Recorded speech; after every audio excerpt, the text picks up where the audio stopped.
Okay. Hello, everybody. Welcome back to Play Radio. And we have a lot to talk about today. We have a very important topic to discuss with you. And when I say we, I'm not alone. So please pay attention to everything that goes on for the next 25 minutes. Now you know how much time we got. So be very cautious and just pay attention to everything happening in the next few minutes. So, before I go any further, please tell me what we're going to talk about because I want them to hear you talk about it first.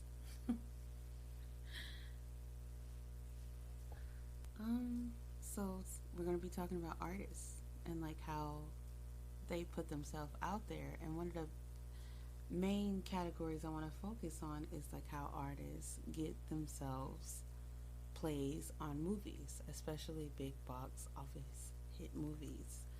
And most of the time, you might have not heard of that artist yet, but you hear a song of theirs on a movie that's been anticipated.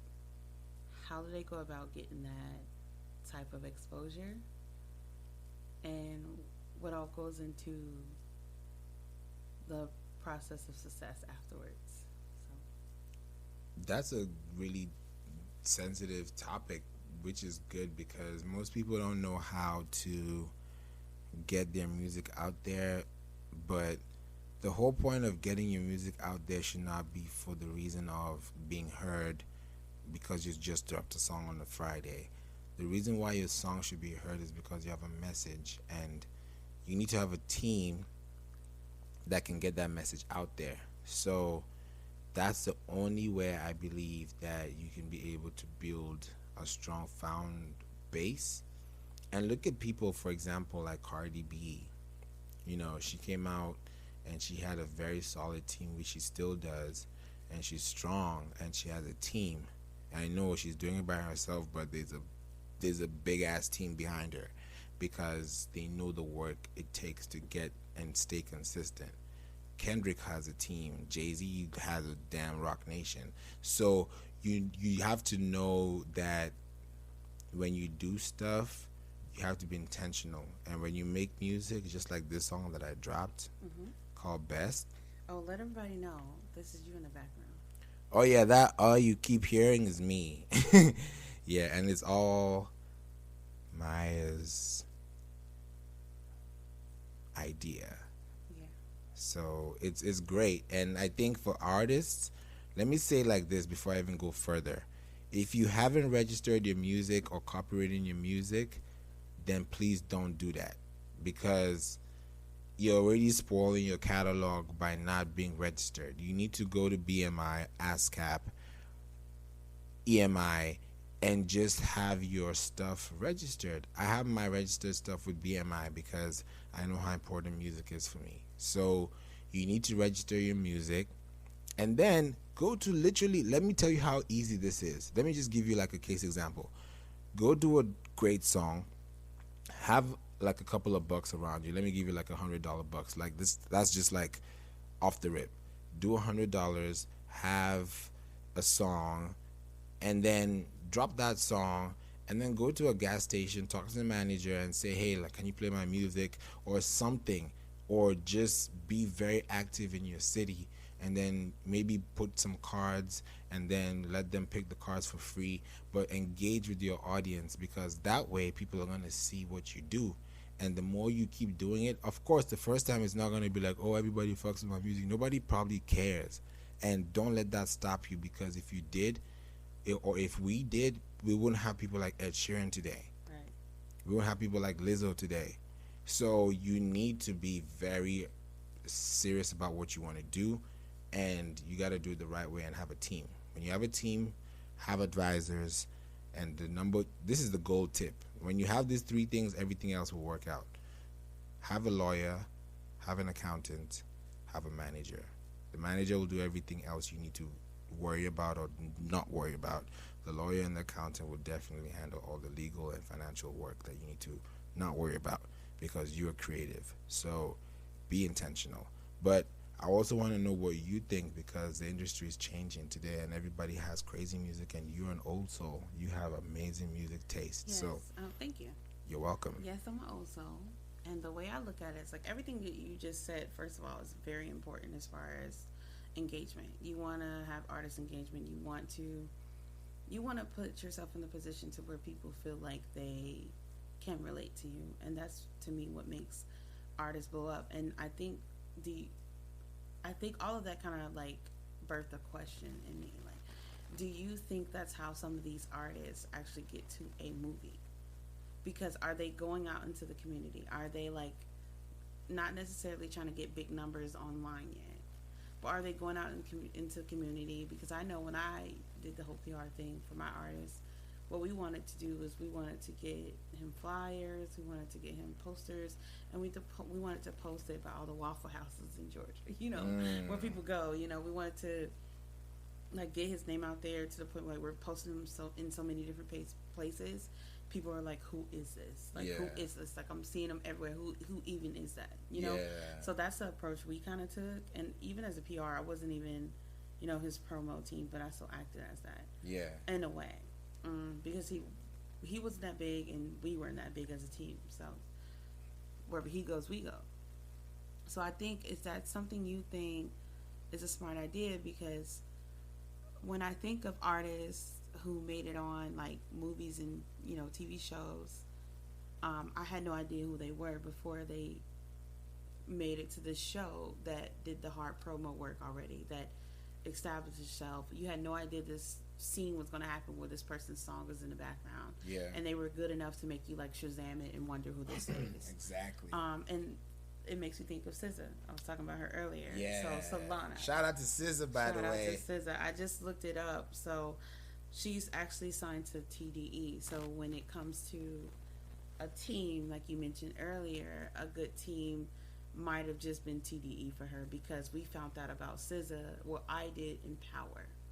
Power was one of the hottest black shows out at the time. It was crime, it was black faces, it was interesting characters, it was suspenseful, and it was good music, and it was 50 Cent.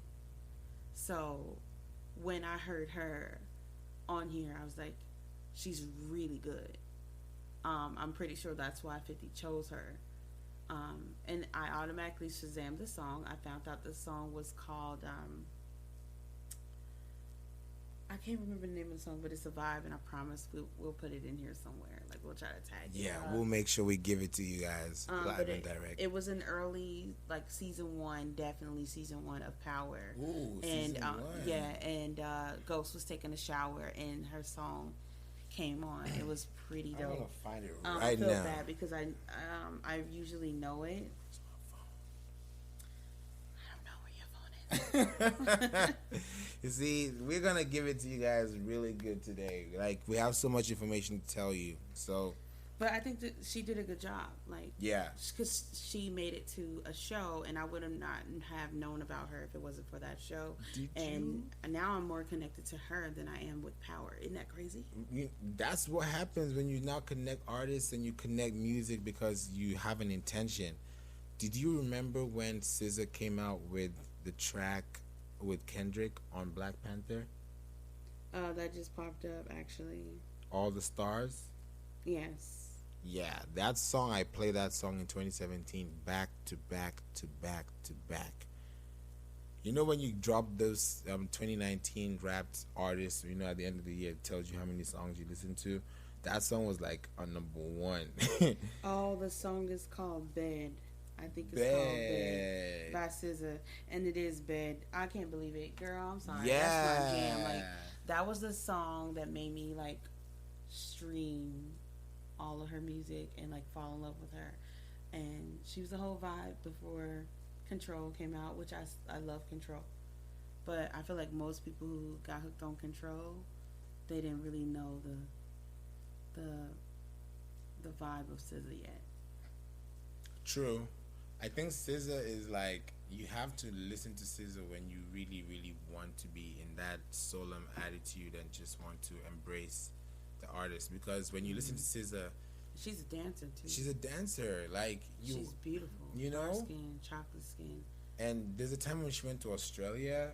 I didn't know about that. I think she went to Australia, and Cardi also went to Australia too at the same time. It was like some Christmas package kind of thing, and it was dope. And I was like, look at y'all going crazy. Yeah, going crazy outside of the country, You know what I'm saying? Boundaries. And that's when you know like your real self. That's why we talk about culture and we talk about being in positions to be one with yourself, you know? And do you think being one with yourself is like what helps you to grind so hard to get that exposure? Because what I really want to focus on is like how do they get to the point where even as an artist, there might be people in his neighborhood or homeboys or homegirls that know this person from a few songs or stuff like that. But how do they get to where they get on a global scale?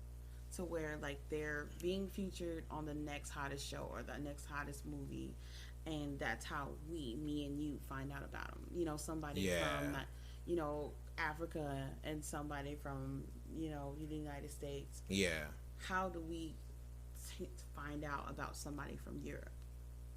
I think the best way to bring yourself out is to remain consistent and also to remain relevant. And then when you do those two together, you find creative ways to make music that can fit into society's culture, because you can never know what's popping until it happens. And you can't keep on predicting it, because if you do, you're going to keep falling behind.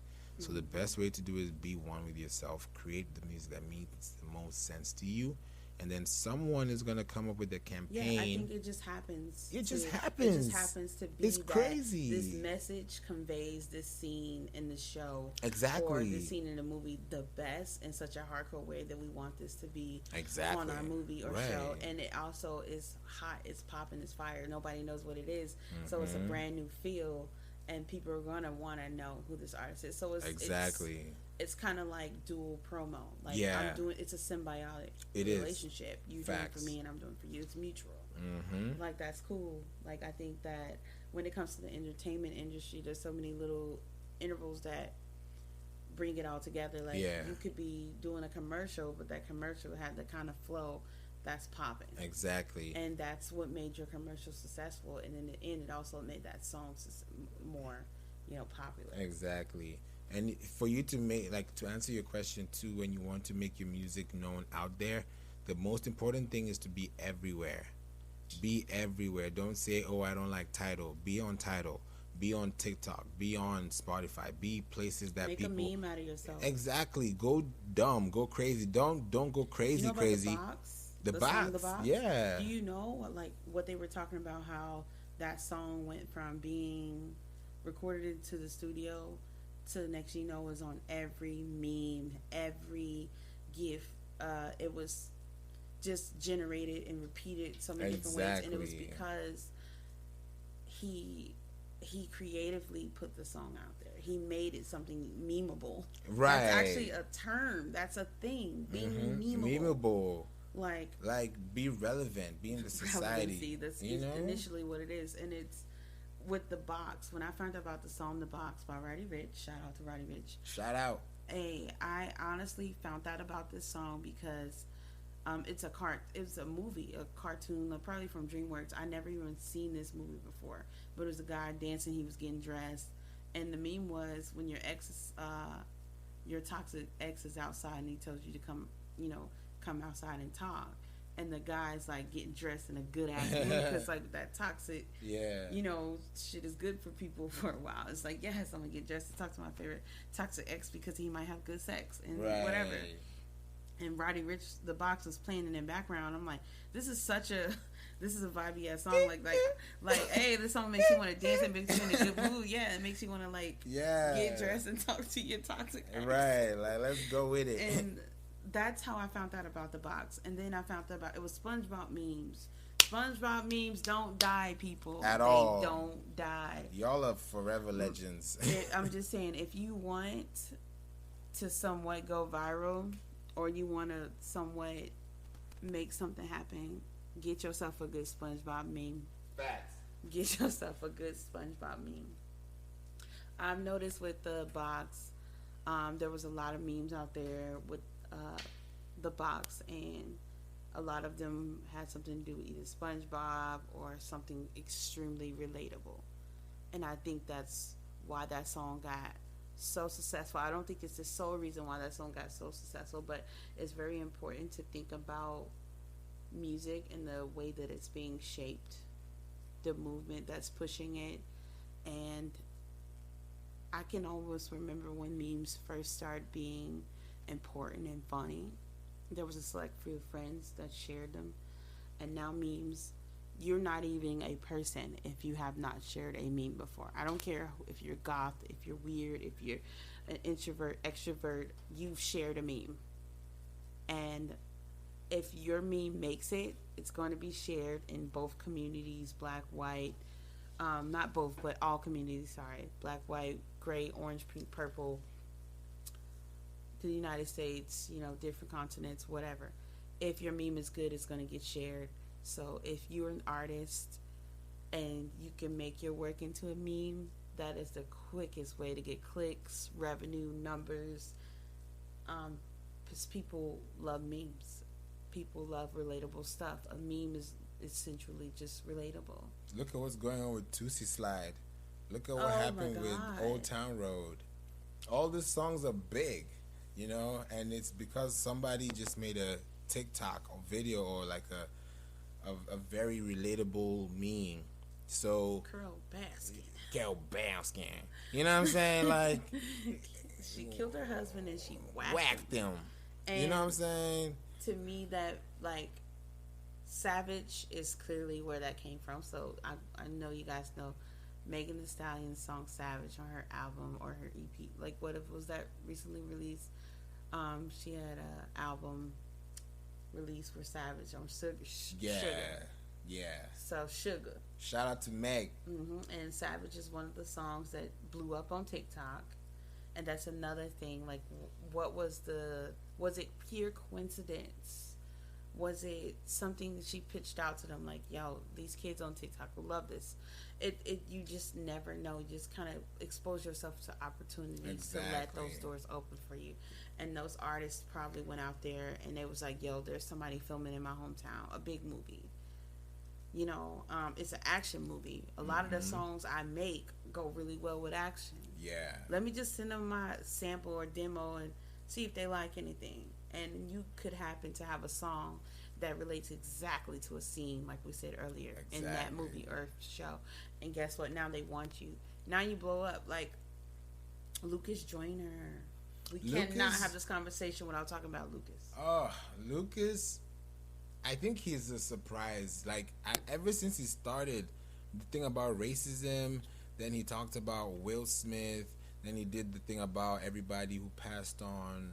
So this is going to sound ignorant. I didn't know much about him until the Will Smith thing, because Will is also my idol. So. You see?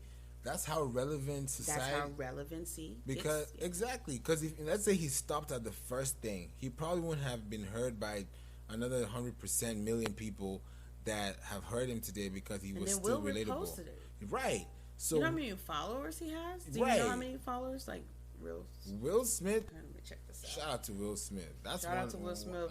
That's Cousin Will. Cousin Will. Uncle Will. Will Smith is a good guy, man. He is.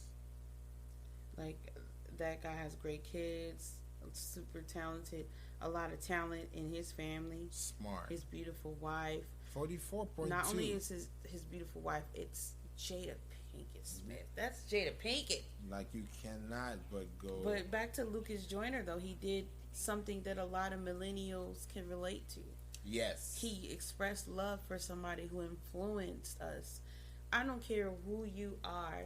Will Smith influenced you if you like fashion, if you like clothes, if you like social media, if you like anything, if you like film, if you like comedy in some way, shape, or form, if you are a millennial, it was definitely influenced by Will Smith. Exactly. He was everybody's favorite cousin in West Philadelphia, born and raised.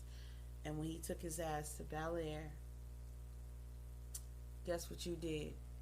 You tuned in and watched every episode. You made fun of Carlton just like he did. You remember the hand clap with Jazz. You danced with Ashley when he was getting it with Ashley. Yeah. You was wishing that Uncle Will or Cousin Will was your cousin, and Uncle Phil was your uncle, and Aunt Viv, light skin or dark skin, was your Aunt Viv. Period. That was such a good show. It has so many different powerful moves to it. Like, it made us fall in love with Will as a youngster, and then we started seeing other things that he did and how much range he had. Yeah. So for somebody like Lucas Joyner to come out like, yo, like, let's thank Will while he's here. Like, he's been dropping some jewels on us. Exactly. Since we was like kids, since probably some of us were still wearing diapers. Right. You gotta respect. Let's give this man. It would happen after losing Cole. So it's like, let's give our legends their roses now. Exactly. And that's what his whole message was. I actually watched Will in the House. Yeah. Have you seen that? I saw it. So Will's in his basement. In episode, I think 2 or 3, he talks to Lucas Joyner. Yeah. And I think that was so important, and I think that was also very relevant for somebody. And it was overdue for somebody to give Will his praise. Exactly. That was dope. Yeah. And that video did good for him. And it actually made Will emotional. Right. Because that video, when you watch it, every little green screen or every little resemblance that you see in the movie, it was on point. And you remember exactly what happened, especially the pursuit of happiness. Every scene that he chose to like bring into the whole comp of the work of the video was perfect. For every message, every verse he was on, it made sense for this part to be him kissing his son as a pursuit of happiness. It made this sense for him to be transforming into the fish from the was it Shark Tales? Mm-hmm. It made so much sense. Everything just fit. Everything fit. Everything was relevant. AF. ASF. And I think that's what's important when it comes to being an artist now. Relevance. And don't ever forget, to all those artists out there, I don't want you to hear what we're saying and think that you need to be trendy. No, you don't. You need to be yourself, because trendy has changed, and I know you know that. Trendy has gone from being give me what you got for a pork chop to give me something. Money bag, yo. Don't know anything about them, but you played them for me earlier. Right. Wasn't feeling it, but whatever. Shout out to you, bro.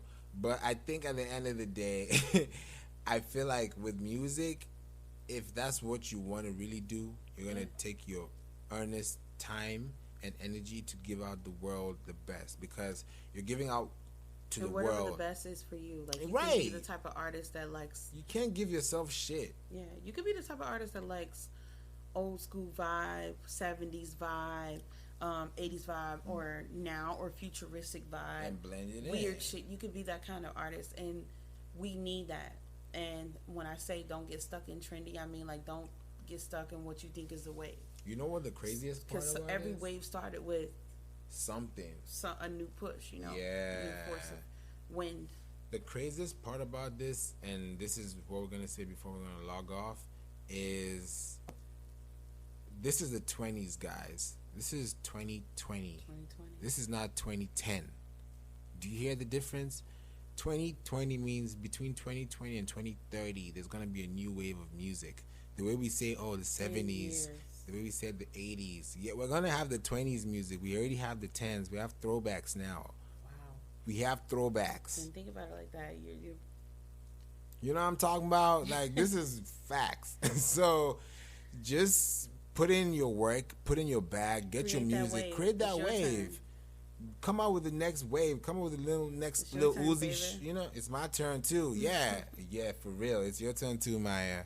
So you guys keep it locked, keep watching, because it's gonna get really hot, and it's gonna be a hot summer. Check out his song. Yes, check out Best Colorful Sounds 2, and also check out Maya Myers, MYIAMARS on YouTube. Maya Mars on YouTube. Did I say it right? You said it right. Maya Mars.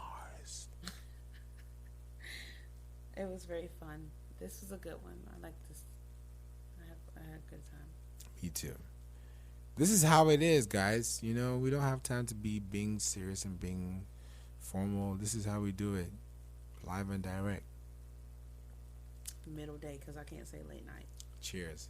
Even though we're doing late night things. Yeah. Anyways, make sure to check us out.